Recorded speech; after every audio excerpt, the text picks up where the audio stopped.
उल्टा पाठ पढ़ा दिया उस भोली आत्मा को कि जीव ही ब्रह्म है।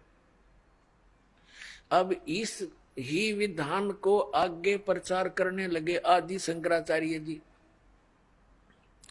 जहां से हिंदू धर्म का ये जो है ना उत्थान माना जाता है, प्राकट्य माना जाता है।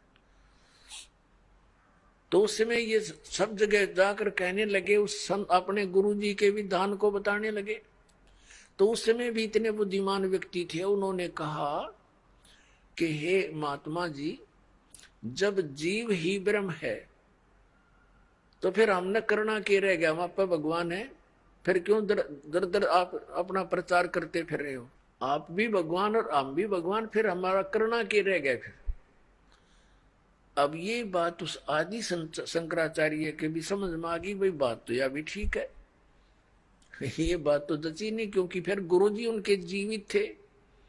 अब उस विधान को साथ लेकर चलना गुरु परंपरा थी उसकी, लेकिन उन्होंने अपनी सूझबूझ से फिर कहा कि तुम श्री कृष्ण की, श्री विष्णु जी की और श्री शंकर भगवान की पूजा करा करो। या दया परमात्मा की थी। यदि वो बात स्वीकार हो जाती हमारे पूर्वजों द्वारा तो आज कोई राम नाम लेनिया नहीं पाओ, सारे नास्तिक हो जाते। अब यही बीज ईब बो रहा है ये अभिलाष दास नाम का एक कबीर पंथी कवाव है।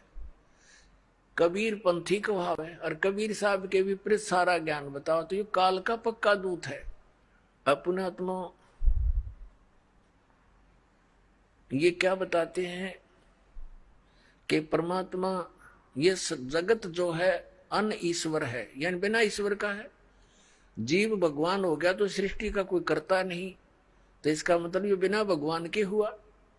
अब हमारी श्रीमद् भगवत गीता क्या बताती है कि जिस व्यक्ति की ये स्टेटमेंट है कि जगत का कोई करता नहीं, ये अपने आप बनता और बिगड़ता रहता है, यानी प्रलय होती है, फिर सृष्टि होती है। अब उसके बारे में श्रीमद् भगवत गीता में दिखाएंगे। पहले इनकी सारी थ्योरी बताता है दास। और ये पारखी जो संत हैं ये नहीं मानते कि ऊपर कोई लोक है, सतलोक है या कोई स्वर्ग लोक है, ये नहीं मानते। कहता ये सब काल्पनिक बातें हैं, काल्पनिक बनावटी। और ये इनका ये भी मानना है, जैसे कोई प्रश्न करता है क्या परमात्मा भक्तों पर दया करता है, दुष्टों को हानि करता है? वो कहता है कि जो भगवान है ही नहीं और परमात्मा किसी पर ना रहम करता है ना कोई दुख देता है, वो कुछ नहीं करता, परमात्मा है ही नहीं। ये चातुर प्राणी की बातें होती हैं। जो चातुर प्राणी है, चातुर प्राणी चोर हैं और मूड बुगद हैं ठोठ, ये संतों के निकाम की इनके देगल जोट। अब ऐसे व्यक्तियों के पास भी जन समूह बैठा है। कमाल कर दिया ये भगवान, कितनी श्रद्धालु, कितने ड्यूटी हैं, आंख मीच कर बैठे हैं। गुरुजी जो बता देते हैं वो सही है, बिल्कुल सही है। अब इतने चतुरता ये संत पद पर प्राप्त प्राणी होते ही हैं कि एक आम जनसाधारण तो कोरा कागज होता है, उस पर कुछ भी लिख दे, उसमें तो वही अंक अंकित हो जाते हैं। तो इस प्रकार वो लाखों लोगों को डबोए बैठा है। अब देखना, ये है श्रीमद् भगवत गीता और जय दयाल गोविंद का नाम इसका अनुवादक है। और ये कौन सी है? पद छंद, पद छेद, अन्वय, साधारण भाषा टीका सी, ये इसका नाम है। अनुवाद करता इसका यो नाम लिख रखे। और देखना, ये है अध्याय नंबर 16 और श्रीमद् भगवत गीता, और इसका श्लोक नंबर 7 से शुरू करेंगे। अब गीता ज्ञान दाता कहता है कि मैंने ऊपर तो बता दिया देवी प्रकृति वालों की जो जानकारी दे दी। अब दूसरी असुरी प्रकृति वाले हैं, वो 2 प्रकार के व्यक्ति हैं। तो असुर स्वभाव वाले मनुष्य, ये 7वां श्लोक में, असुर यानी राक्षस स्वभाव वाले मनुष्य प्रवृत्ति और निवृत्ति इन दोनों को भी नहीं जानते, इसलिए उनमें न तो बाहर भीतर की शुद्धि और न श्रेष्ठ आचरण है और न सत्य भाषण ही है। वो सच्ची बात नहीं कहते, वो बात को घुमाते हैं, झूठ बोलते हैं। अब 8वें श्लोक में देखिएगा, अध्याय नंबर 16 के 8वां। वे असुर प्रकृति वाले मनुष्य कहा करते हैं कि जगत आश्रय रहित है, सर्वथा असत्य और बिना ईश्वर के अपने आप केवल स्त्री पुरुष या नर मादा के संयोग से उत्पन्न है। केवल काम ही इसका कारण है, इसके सिवा और क्या। 9वें में कहा कि इस मिथ्या ज्ञान को अवलंबन करके जिनका स्वभाव नष्ट हो गया है और जिनकी बुद्धि मंद है, वे यानी जड़मती, वे सबका अपकार करने वाले कुकर्मी उग्र कर्मणा माने निकम्मे, ये बकवाद करने वाले कुकर्मी मनुष्य जगत के नाश के लिए ही समर्थ होते हैं, प्रगट होते हैं। इसका अर्थ ये अपनात्मा इस पवित्र श्रीमद् भगवद गीता ने यह स्पष्ट कर दिया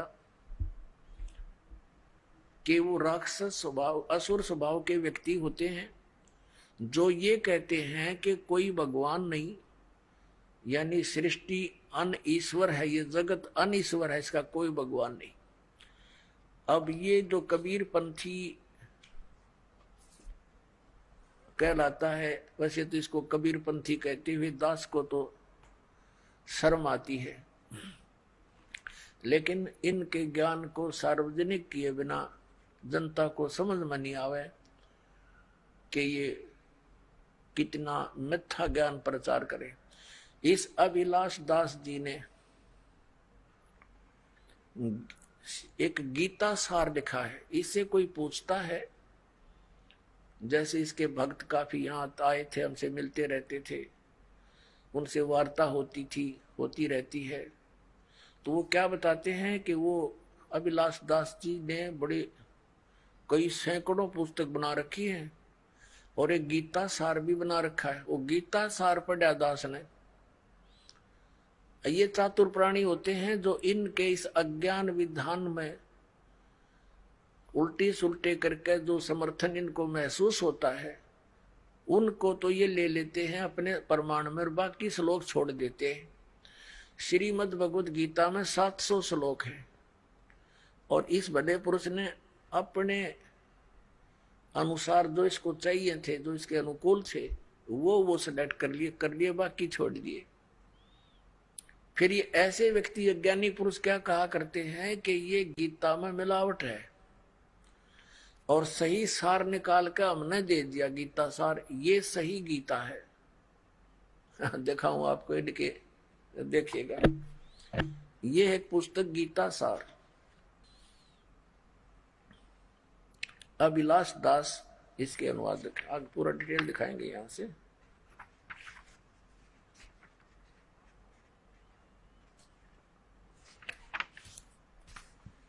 ये प्रकाशक है कबीर पारख संस्थान, संत कबीर मार्ग, प्रीतम नगर, इलाहाबाद से, ये वहां से छपी है। पहली बार सन 1975 में उत्तरा को जो बता कब से ये विष घोल रहा है समाज में, 1975 में पहली बार छपी थी। और मुद्रक है Indian press private limited, Panna Lal road, Allahabad. अब दिखाता हूं आपको, इसकी कलाबाजी देखियो। वाह, एक तरफ तो ये कहते हैं भगवान किसी का भला बुरा नहीं कर सकता, और फिर गीता सार के 8 पृष्ठ पे ये क्या कहता है, ये क्या कहता अभिलाष दास, सारा कुछ भूमिका लिख कर ये क्या कहता है, गुरुदेव सबका मंगल करें और यही शुभ आकांक्षा। बता, एक तरफ तक है यो कि भगवान कुछ नहीं कर सकता, फिर गुरुदेव तेरा मंगल करेंगे, तेरे गुरुजी मंगल करें, सबका भला करें। है इनकी दोगली बातें। कहीं सिर पैर नहीं पाओगे। अभी तो सटाट है इसकी कलाबाजी दिखाता हूं। ये देखिएगा, अध्याय नंबर 16 का इसने अनुवाद किया है अपनी इस गीता सार में। अध्याय 16 और ये गीता सार, इसने 1 से लेकर ये 6वां श्लोक है, ये 6वां श्लोक है। इसमें वही इसने क्या क्या किया है, इसकी देखो कितनी कलाबाजी है। यहां से दिखानी पड़ेगी थोड़ी।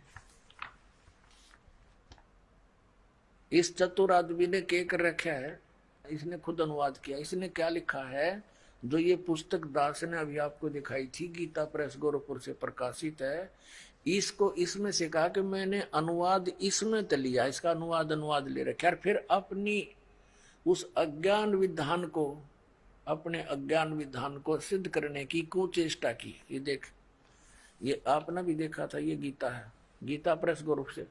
पद छेद, इस गीता का ये नाम है पद छेद अन्वय और साधारण भाषा टीका सहित।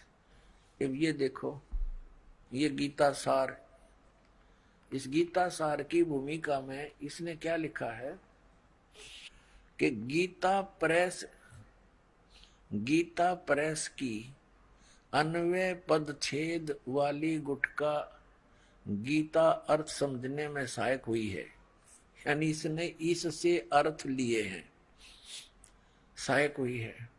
प्रत्यक्ष और अप्रत्यक्ष में जिनकी रचनाओं के सहयोग से मेरा ये कार्य पूर्ण हुआ है, उनके प्रति मैं हृदय से कृतज्ञ हूँ।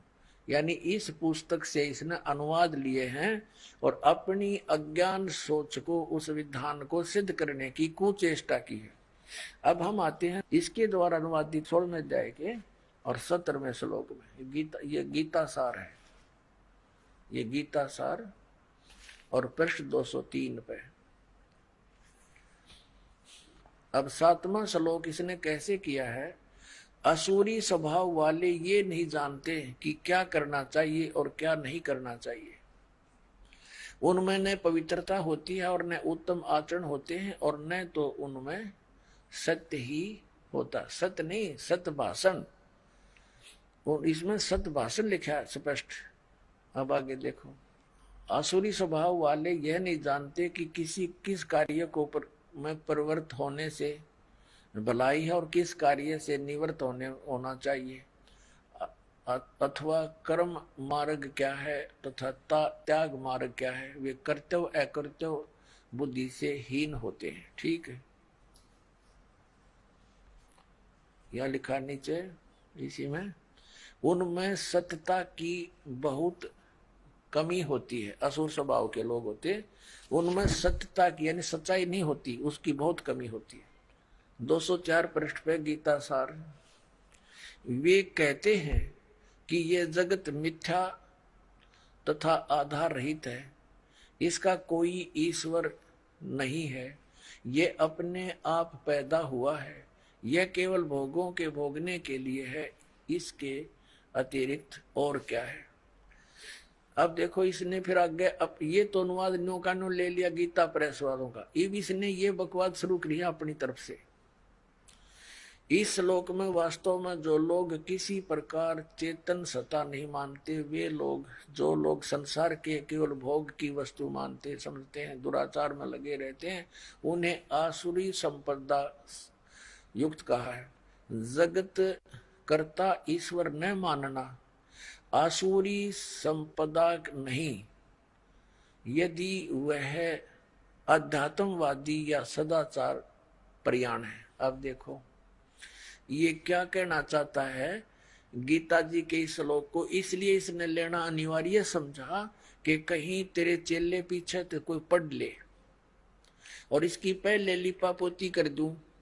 ये क्या कहना चाहता है कि असुरी स्वभाव के लोग वो नहीं होते जो सृष्टि को भगवान रहित मानते हैं, वो नहीं होते, वो होते हैं जो दुराचारी होते हैं, जो सृष्टि को जब इसमें स्पष्ट लिख दिया गीता जी में कि जो इस परमात्मा रहित मानते हैं सृष्टि को, कि इसका कोई कर्ता नहीं है, अनिश्वर उसी को कहते हैं, तो ये कह है, ये तो बात ठीक है, गीता में लिखा है कि असुर स्वभाव वाले इस सृष्टि को ईश्वर रहित मानते हैं, परमात्मा इसका है, इसका कर्ता नहीं मानते।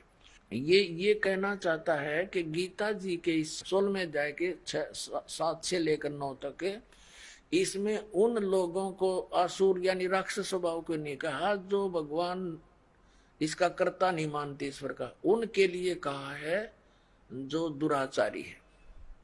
और इसमें स्पष्ट लिखा, देखिए पढ़ के आपको दिखाते हैं, क्योंकि पुण्यात्मा इनकी अंग्रेजी उदास समझ सके, इन भोले भाले आत्माओं को तिन्हें गुमराह करी रखा कई सैकड़ों वर्षों से। ये देखना है, ये गीता प्रेस गोरखपुर से प्रकाशित, इसमें स्पष्ट किया है 16वें अध्याय के 8वें श्लोक में कहा है, ये वे आसुरी प्रकृति वाले मनुष्य यानी राक्षस स्वभाव के व्यक्ति कहा करते हैं जगत आश्रय रहित है, सर्वथा असत्य और बिना ईश्वर के है। बिना ईश्वर के अपने आप स्त्री पुरुष के संयोग से उत्पन्न होता है। अपने आत्माओं उन राक्षस स्वभाव वाले व्यक्तियों में से एक गुण ये भी है कि जो परमात्मा को बिना ईश्वर का मानते हैं, और ये लिपापोती क्या करने की चेष्टा कर रहा है देखिए। और फिर क्या उदाहरण लिया इसने, गीता देखना, गीता सार, अभिलाष दास का गीता सार, ये देखिए अध्याय नंबर 16 के इसने थोड़े से श्लोक लिए हैं, उनमें से ये गीता सार प्रश्न नंबर 204 पा गए। ये क्या कहना चाहता है कि जगत कर्ता ईश्वर न मानना, जगत का कर्ता ईश्वर न मानना असुरी संपदा नहीं। ये अपनी लीपापोती कर रहा है कि अपने को टालना चाहता है इसमें से। और फिर क्या बताता है कि वास्तव में ये क्या बताता है कि यदि वह अध्यात्मवादी या सदाचार प्रयाण है, यानी अध्यात्मवादी है ना, जो भगवान देखो अध्यात्म किसे कहते हैं, परमात्मा के बारे में जानकारी। ये कहना चाहता विलास दास के जो परमात्मा का कर्ता नहीं मानते और जो अध्यात्म यानी मार्ग में लगे हुए हैं वो असुर स्वभाव के नहीं कहे गीता में। हम बता इसका अध्यात्म खाक रह गया, जब नूका भगवान है नहीं, टट्टू अध्यात्म रह गया, फिर क्या बचा अध्यात्म फिर इसके पास। और फिर आगे क्या कहता, इसी के पॉइंट पर देखना, आगे इसी 204 पृष्ठ पे है, वास्तव में तो जगत अनादि है, इसका कर्ता खड़ा करना यह मन की कल्पना है। कर दिया स्पष्ट अभिलाष दास जी ने कि इसका कोई कर्ता खड़ा कर ले, किसी ने कोई बनाने वाला है, तो यह केवल एक बनावटी बात है, कल्पना है। ईश्वर लोगों के मन का काल्पनिक दीपक है, यानी बनावटी बातें हैं सारी। उसकी आवश्यकता तब समाप्त हो जाती है जब स्वरूप ज्ञान रूपी सूर्य हृदय में उदित हो जाता है। ये स्व ज्ञान के बतावे हैं कि ये मान ले मैं शरीर नहीं हूं, आड़ चाम का पुतला शरीर है, इसमें ये रक्त घूम रहा है और जीव तो इससे अलग है, बस ये इनका अपना स्वरूप मान ले, वो मुक्त हो गया।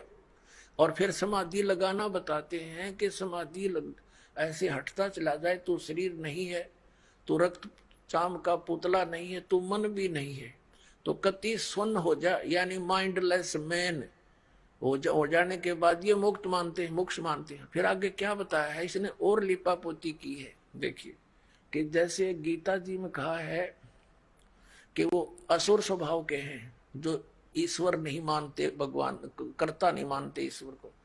कोई मनुष्य दुराचारी हो और ईश्वर मानता हो तो क्या वह देव हो जाएगा? और यदि कोई ईश्वर तो नहीं मानता, यानी इस कर्ता ईश्वर तो न मानता हो, परंतु उसे स्वरूप ज्ञान, आत्म ज्ञान हो तथा वह सदाचारी हो, तो क्या वह असुर माना जाएगा? देख, ये अपने चेलों को दृढ़ रखने के लिए कि तेरा दामन थामे रहे, ये छोड़ ना जाए, ये सिद्ध करना चाहते हैं कि यदि गीता जी के 16वें अध्याय के 7, 8, 9 में वर्णित इस विवरण के आधार से केवल उस व्यक्ति को जो ईश्वर नहीं मानता हो, उसको असुर स्वभाव को नहीं माना जा सकता, असुर स्वभाव का, क्योंकि दुराचारी व्यक्ति और भगवान मानता हो, ये कह रहा है अभिलाष दास जी। तो कहते वो क्या अच्छा आदमी हो सकता है, देव हो सकता है?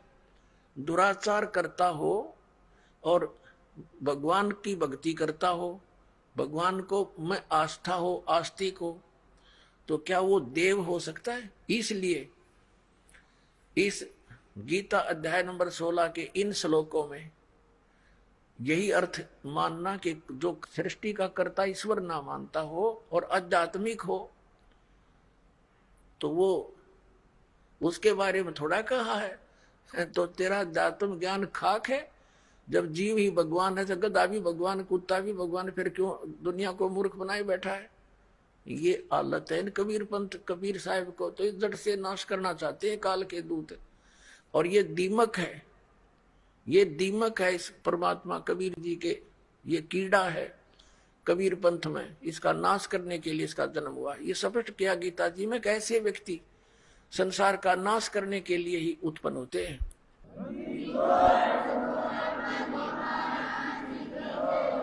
और कबीर साहब के उस ज्ञान, बीजक ज्ञान को ये क्या समझेगा जब इसने ये फाइनल कर दिया भगवान नहीं। तो उसके विषय में सूक्ष्म वेद में कहा है कि बीजक की बाता कहेंगे बीजक ना ही आथ, ये पृथ्वी डोबन उतर रेखा कै मीठी बात। अब देखो, फिर देखिएगा ये 16वां अध्याय गीता सार, इस अभिलाष दास के ही विचार, ये देखिएगा ये क्या कहता है कि कोई मनुष्य दुराचारी हो और ईश्वर को मानता हो, उसमें आस्था हो, तो क्या वह देव हो जाएगा? और यदि कोई ईश्वर तो न मानता हो परंतु उसे स्वरूप ज्ञान, आत्म ज्ञान हो तथा वह सदाचारी हो, तो क्या वह असुर माना जाएगा? अब देखो कि वास्तव में तो जगत अनादि है, ये अभिलाष दास के विचार। इसका कर्ता खड़ा करना मन की कल्पना है, या इसका कोई भगवान नहीं है। इसके रचने वाला ईश्वर लोगों के मन की कल्पना है। और यहां देखो, जगत कर्ता ईश्वर न मानना असुरी संपदा नहीं है। यदि वह अध्यात्मवादी या सदाचार परायण है, ये अपनी लिपापोती कर रहा है, अपनी आरती आप पर साजे भी हो कि जो भगवान जगत का कर्ता ईश्वर नहीं मानते वो असुर स्वभाव के नहीं कहे जा सकते, यदि उसमें अध्यात्मवाद है, आध्यात्मिक है, सदाचारी है। और फिर यहाँ क्या कहता है कि कोई मनुष्य दुराचारी हो और ईश्वर मानता हो, तो क्या वह भला व्यक्ति हो सकता है? क्या वो देव हो जाएगा?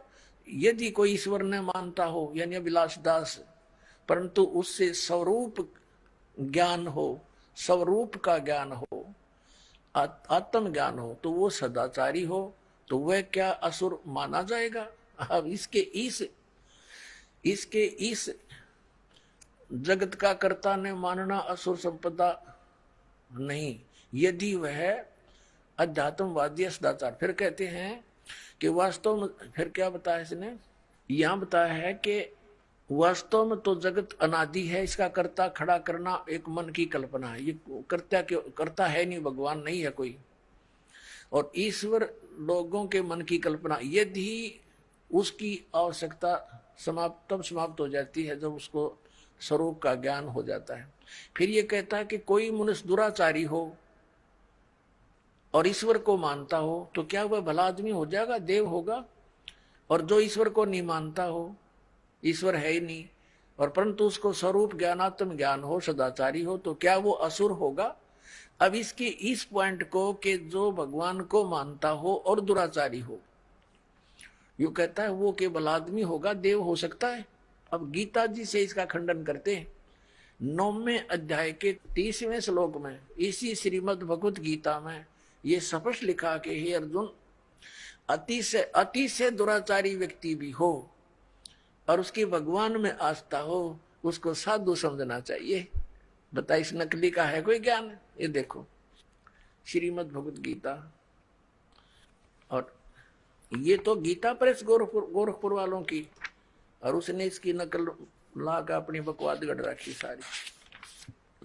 ये देखिएगा अध्याय नंबर 9 और इसका श्लोक नंबर 30 में कहा है, यदि कोई अति से दुराचारी भी अनन्य भाव से मेरा भक्त होकर मुझको भजता है, वह साधु ही मानने योग्य है। अब बता,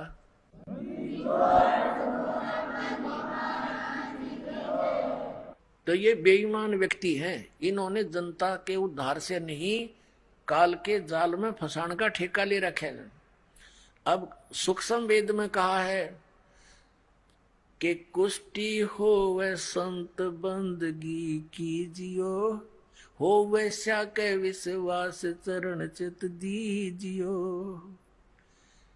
परमात्मा ने कहा है यदि किसी भक्त का कोड भी लाग रहा हो, कितना ही उसको दुख हो कर्म का, और वो भक्ति पर लग गया है, तो उससे हेट ना करना, उससे नफरत ना करना, उसको भी प्यार देना। वो भक्ति कर रहा है, वो भक्त हो गया, और वैसा का विश्वास, भगवान की श्रद्धा हो, भगवान को मानती है, वैसा कहते हैं चरण चित दीजिए। उसकी किस्मत सराइए उस बेटी की, ठीक है, कर्म के आधार से कोई कसाई बना हुआ है, कोई डाकू बन गया, कोई शराबी, कोई कुछ, तो एक जब इस मार्ग पर लग गई है विश्वास से, तो बुराई भी छूटेंगी। और ये क्या क्या कह रहा है कि कोई अति से दुराचारी व्यक्ति हो, वो क्या देव हो सकता है? इसलिए अभिलाष दास को नहीं कहा इस गीता में राक्षस असुर, क्योंकि अब गीता कहती है कि अति से दुराचारी भी व्यक्ति क्यों ना हो, उसको भी साधु मानना चाहिए। और जो भगवान को नहीं मानता तो एक नंबर का राक्षस है, उसको तो कहने की जरूरत कोई नहीं। हो तो पशु में और पत्थर में उसमें क्या अंतर है? जब इतना जड़मती व्यक्ति है कि भगवान नहीं है, और फिर क्या है, तेरा मेरा सिर है वो नाश कर दिया। इस ऐसे नकलियों ने बट्ठा बैठा दिया अध्यात्म मार्ग का, अपनी तरफ अपने हिसाब से इन्होंने कथाएं बना डाली। अपने आत्मा इसकी सारी अटकलबाजी दिखा दूंगा, घनी देर ना लगे, क्योंकि आज मानव समझदार है। अभी तक इस मानव के पास कोई ऐसा विकल्प नहीं था जिसने कोई तुलना कर सके, तो दास ने ये तुलना करन के ISI मार्ग के बट्टे दे दिए बाट। अभी न मिनटा हम तोलांगे, अरे इनके सब की ये कोथड़ी ये थैले खाली करके दिखा देगा दास, ये के भर रहे हैं, लिख रहे हैं के ऊपर। अरे जो व्यक्ति नो के भगवान है ही नहीं,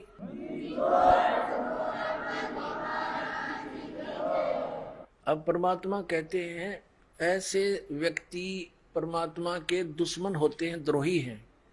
इसने इस गीता सार में कैसी चाल कलाबाजी दिखाई है, दिखाता हूं आपको।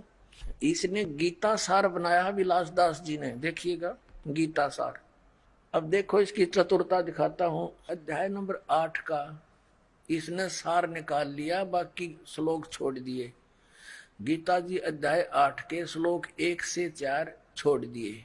ये देखो एक इसने कहा से 5 से शुरू कर दिया 8वें का। अरे वाह, जो व्यक्ति श्री भगवान ने कहा, जब जीव भगवान है तो ये भगवान कितना आ गया। फिर जो व्यक्ति मृत्यु के समय में केवल मेरा ही स्मरण करता हुआ शरीर त्याग कर जाता है, वह मेरे स्वरूप को प्राप्त होता है, इसमें संदेह नहीं।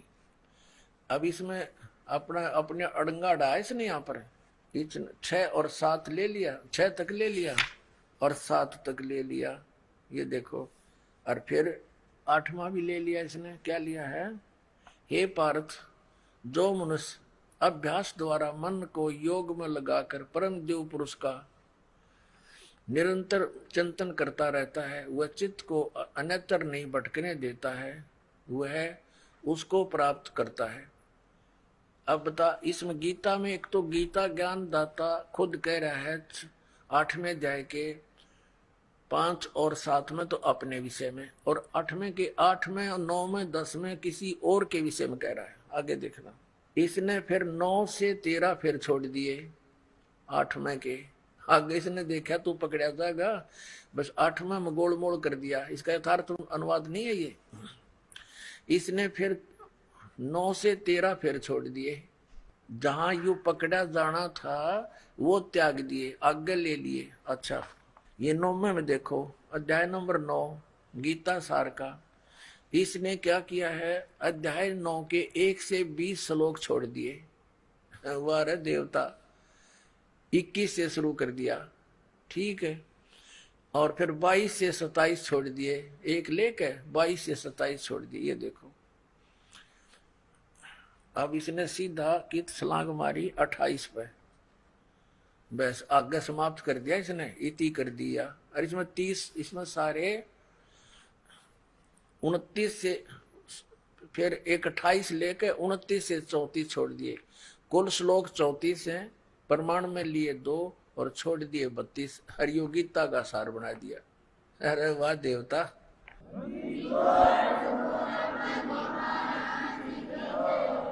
श्रीमद् भगवद गीता अध्याय नंबर 15 के अंदर, और बिल्कुल निर्णायक ज्ञान है। इस अज्ञानी व्यक्ति ने, इस धोखेबाज ने, बेईमान ने, परमात्मा के दुश्मन ने, ये देखिएगा क्या कर रखा है। अध्याय नंबर 10 का इसने केवल टोटल कुल 42 श्लोक हैं, 2 प्रमाण में ले लिए, 40 छोड़ दिए। अध्याय 10 का 4 और 5 ले लिए, श्री इति श्री कर दिया, या इति कर दिया। अरे वाह देवता।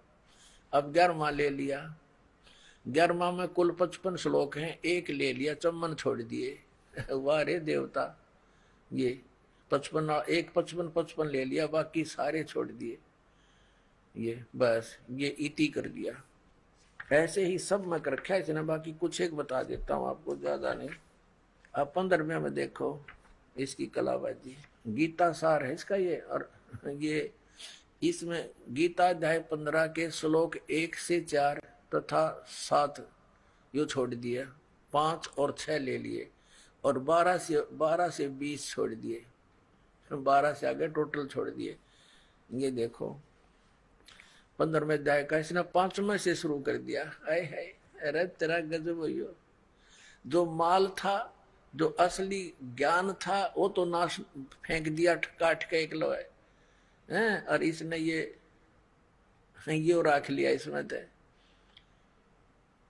1 से लेकर 4 में निर्णायक ज्ञान है। ऊर्ध्व मूलम अधः शाखम, ऊपर को जड़ और नीचे को तीनों गुण रूपी शाखा वाला लटका हुआ उल्टा लटका संसार रूपी वृक्ष है। और जो व्यक्ति इसको सभी पार्ट्स में जानता है, सभी भागों को जानता है, सवेदविद, वो तत्वदर्शी संत है। और ये कबीर पंथी को आवे, कबीर साहब की वाणी से परिचित नहीं। परमेश्वर ने अपनी वाणी में, अमर वाणी में लिखा है, अक्षर पुरुष एक पेड़ है, निरंजनवा की डार, और तीनों देवा शाखा है, ये पात रूप संसार। ये 15वें का इसने 1 से 4 छोड़ दिया, और 16-17 छोड़ दिया, जिसमें कति निर्णायक ज्ञान। ये देखिएगा, ये गीता अध्याय 15 गीता सार है ये। अब इसमें इसने केवल 5वां ले लिया, 1 से 4 छोड़ दिए, और 6ठा ले लिया। ये देखो 6ठा ले लिया, पृष्ठ 188 पे ये 6ठा ले लिया। उसके बाद इसने 8वां भी ले लिया, 8वां भी ले लिया, और फिर 9वां ले लिया, 7वां छोड़ दिया, 10वां ले लिया, और 11वां भी ले लिया, 11वां यहाँ खत्म कर दिया। बस ठीक है। वाह देवता। और चौथा अध्याय के 1 से 16 छोड़ दिए। अरे तेरा गजब भैया।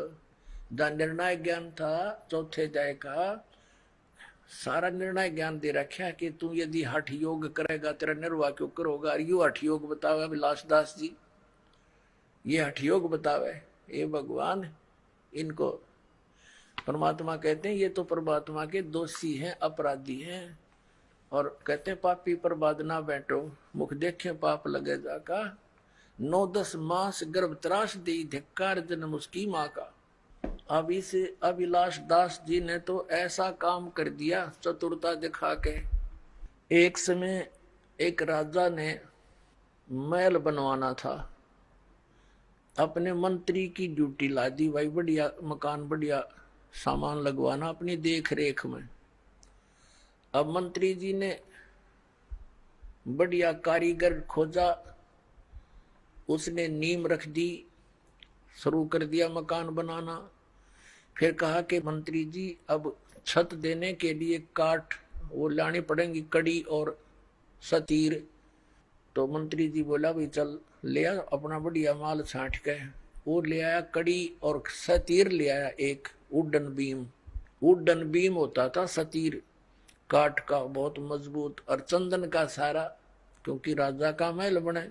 अब वो एकांत स्थान पर अलग रखवा दिया सारा सामान दूसरे मकान में, और जहां महल बनाना था वहां उसकी कंस्ट्रक्शन शुरू कर दी उस मिस्त्री ने, राज ने।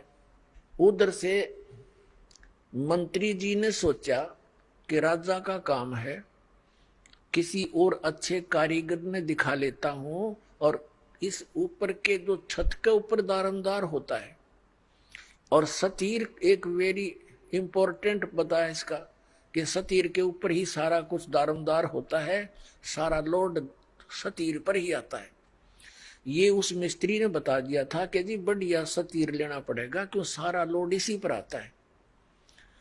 तो मंत्री जी ने सोचा भी राजा का मामला है, कहीं सतीर कमजोर और कोई खराब ना आ गया हो, किसी और कारीगर ने दिखा लेता हूं। वो और अन्य राज बुला लिया, उस राज को यानी मिस्त्री को, लक्कड़ मिस्त्री को दिखा कि भाई देखना ये सतीर ठीक है ना। अब ये बेईमान होता है का नालायक सा, उसने सोचा अपनी प्रभुता बना, नंबर 3 बन जाएंगे फिर तुझे मिलेगा काम राजा का। वो कहने लगा मंत्री जी ये तो कति बहुत खराब है, इसको मैं करता हूं ठीक। कहा भाई कर दे ठीक, जो लेगा पैसे मैं दे दूंगा। वो लिया रंदा ठाके, अल्लाह गया उसने घिसाने 2-2 इंच तार दिया दोनों तरफ से, चमका दिया कति। अब देखो ही है ना गुणिये में, मंत्री ने भी चमकता दिखा क्योंकि अच्छा रंदा लगा दिया। मंत्री जी ने सोचा भाई देख किसी बात बिगड़ जाती, अगर नो का नो रख देते छत पे तो राजा डांट मारा हो मेरे पे। उसने सोची एक मिस्त्री ने और दिखा लो कि फिर भी कसर रहेगी हो। वो एक और बुला लिया, उसे कहा कि देखना राज मिस्त्री जी सतीर ओके है ना। ने बोला जी इसमें तो बहुत त्रुटि है। अक भाई करिए ठीक तू। अका भी ले 2-2 इंच उसने तार दिया दोनों तरफ से, लगा रंदा लगाने। अब शंका होगी मंत्री जी को कि भैया तो बात बिगड़ जाती, देखा दूसरे ने भी उसमें तो त्रुटि काट दी। फिर उसने तीसरा बुला लिया, उसने उसके निरीक्षण 4-5 पे करवा दिया, और सब ने 2-2 इंच तार दिया दोनों तरफ से, चारों तरफ से। वो कड़ी बन गया, कति बैटन उड़न बैटन रह गया वो। अब मंत्री ने सोचा ले भाई तो 4-5 ने निरीक्षण कर लिया, ईब तो यू ओके हुए गया होगा। अब जब उस मिस्त्री ने चिनाई जो कर रहा था कंस्ट्रक्शन, जब छत लेवल पर पहुंच गई दीवारें, जब उन बेलदारों से कहा कि भाई जाओ सतीर लाओ उठा के, वो भेजे 10 जने, 10, 12, 15 अगला सतीर उठाकर तो इतना भारा था 2 फुट और 2 फुट बाई 2 फुट का, कम से कम 15-16 फुट 20 फुट लंबा। तो 15-20 वो गए उठाने के लिए बेलदार। वहां जाकर देखा उन्हें, मंत्री जी से पूछा जी हमने वो सतीर चाहिए, कारीगर मंगावा है। मंत्री बोला ले जाओ यूरा। अब उन तो 1-2 जने अंदर दिया कंधे पे, बाकी आवा खाली। अब वो कारीगर के पास जाकर वो कहने लगे ले भाई कारीगर सतीर ले। वो देखा रहे निकम्यो, मैंने तो सतीर मंगाया था, तुम तो कड़ी ले आए। अब साथ मंत्री जी आ गए। मंत्री जी क्या कहता है कि कारीगर तने तो मेरे पर डांट मरवा दी होती,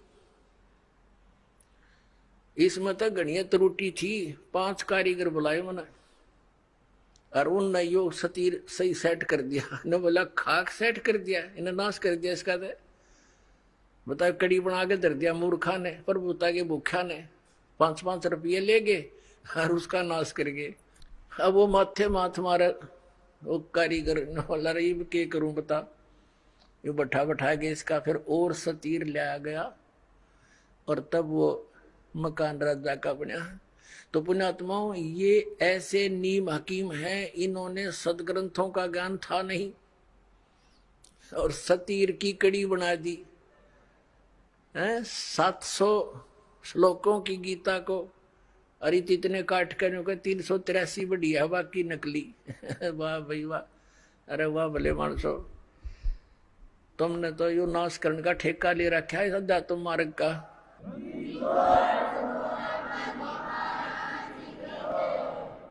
अब ये व्यक्ति, ये पारखी जो संत हैं, ये अभिलाष दास जी से, तो इसके भगत बताते हैं कि इन्होंने बड़ी पुस्तक लिखी हुई है, वेद क्या कहते हैं, एक बहुत बढ़िया पुस्तक है इनकी। वो दास ने पढ़ी इसकी पुस्तक, वेद क्या कहते हैं। और ये क्या कहता है कि मैंने वेदों को पढ़ा, हर आज भी पढ़ता रहता हूं। और इससे पूछा कि वेदों में परमात्मा निराकार बताया है। बोला नहीं नहीं, ऐसा कुछ है ही नहीं उसमें। फिर इससे किसी ने प्रश्न किया कि आप तो कहते हो कि परमात्मा कुछ लाभ हानि नहीं कर सकता, यानी किसी के, इससे के पूछते हैं जैसे इसका विधान है, ये भी खुद बताता है। इसकी पुस्तक में लिखा है कि प्रारब्ध के कर्म, यानी किस्मत में लिखे हुए दुख सुख जीव को भोगने ही पड़ेंगे, इसमें कोई परिवर्तन नहीं हो सकता। हरियों का मैंने वेद भी पढ़े हैं, इन्हें खाक वेद पढ़े। अब दिखाता हूं वेदों में क्या कहा है। वेदों में तो ये लिखा है परमात्मा घोर पाप का विनाश कर देता है, ये देखिएगा यजुर्वेद, और ये महर्षि दानव सरस्वती द्वारा इसका अनुवाद है। प्रकाशक है सार्वदेशिक आर्य प्रतिनिधि सभा 2/5 महर्षि दानव भवन, रामलीला मैदान, नई दिल्ली की, दिल्ली से। और ये यहाँ से छपा है, Prince offset printers 1510 Pataudi house Daryaganj, नई दिल्ली से। 8वें अध्याय का और 13वां श्लोक दिखाते हैं आपको। 8वें अध्याय का 13वां अष्टदशो, इसका 13वां श्लोक। इसमें क्या लिखा है कि देव कर्तस्य एनस्य अवजनमसि, मनुष्य कर्तस्य एनस्य अवजनमसि, पितृ कर्तस्य एनस्य अवजनमसि, आत्म कर्तस्य एनस्य अवजनमसि, एनस्य एनस्य अवजनमसि। अब ये 241 पर हमने इसकी संस्कृत पढ़ी है, अब 242 पर इसका अनुवाद है। ये इसमें क्या लिखा है कि हे सब के उपकार करने वाले मित्र, आप दान देने वाले के अपराध के विनाश करने वाले हैं। अब पुण्यात्माओं, ये तो सारे के सारे जितने संत महंत आचार्य शंकराचार्य, ये महर्षि, ये संत अभिलाष दास जैसे, तो ऐसा काम कर दिया इन मेरे साथ में। एक व्यक्ति था, वो किसान था और अकाल गिर गया। उसने सोचा भी खेती में तो काम गुजारा चला नहीं, तो कोई और धंधा कर ले। उसने क्या शुरू कर दिया, ये चाकी राण का काम ले लिया। उसने 2 बसोली खरीद ली, वो कट करने की, और चाकी राण का काम उसने शुरू कर दिया। अब पहले चाकी कैसे आया करते, हाथ से चलाने वाली जो चक्की पत्थर की होती हैं, उसके पार्ट होया करते, 2 होते हैं, अभी भी गाँव में तो बहुत है। और वो घिस जाते थे चलते चलते, तो उनको ऐसे समझदार सा व्यक्ति उनको चांड दिया करता, चांटे मार देता, वो फिर से वर्किंग ठीक हो जाती उनकी, तो उसको चाकी राणा कहते हैं। अब उसने कभी काम किया नहीं था, पहले दिन मुहूर्त करी एक गांव में जाके, उसने आवाज लगाई कि चाकी ठीक करवा लो। एक बुढ़िया बोली भाई आजा चाकी ठीक कर दे मेरी। अब ठीक है ताई, बता कौन सी है, भैया देख ले। उसने उतार कर पाट रख लिया, बुढ़िया कहने लगी, भाई मैं कुएं तो पानी ले आऊं जल, कुएं से दूर दूर कुएं हुआ करते गांव में, और आप इतने या चाकी ठीक कर दो का अच्छा ताई जा बेच सकते हैं। अब उसने सोच कदे काम करा नहीं था, ने सोची जल्दी जल्दी कर ले। जब पहले आवाज में और एक काम मिल गया तो यहाँ कोई आया ही नहीं है बताई, तो उसने माड़ी स्पीड भी पकड़ ली। वो 2-4 मारे गद्दा गद, वो पार्ट टूट गया। उसने सोची भैया तो बात बिगड़ गई, बुढ़िया चवनी दे नहीं, और तू भाग ले अपने सारे औजार उठा के। और जो नीचे वो बैठा था, ऊपर एक पात्र था मिट्टी का मटका छोटा सा, उसमें घी डाल रखा था बुढ़िया ने गर्म करके, गर्मियों का दिन था, और ऊपर बांध दिया करते बिल्ली कुत्ते से के डर से, ऊपर कड़े में रस्सी डाल के एक छिक्का बना दिया करते, उसमें वो दर रखा उसने बरोला मिट्टी का मटके में घी बहुत बढ़िया 5-10 किलो। अब वो जल्दी में उठ के भाजन लग गया, ऊपर तो छिक्के टंगा हुआ था वो पत्थर, उसका लग गया सिर, वो पड़ गया, पड़ते सारा फैल गया, फूट गया और सारी साड़ में बिखर गया फर्श पे। उन्हें सोची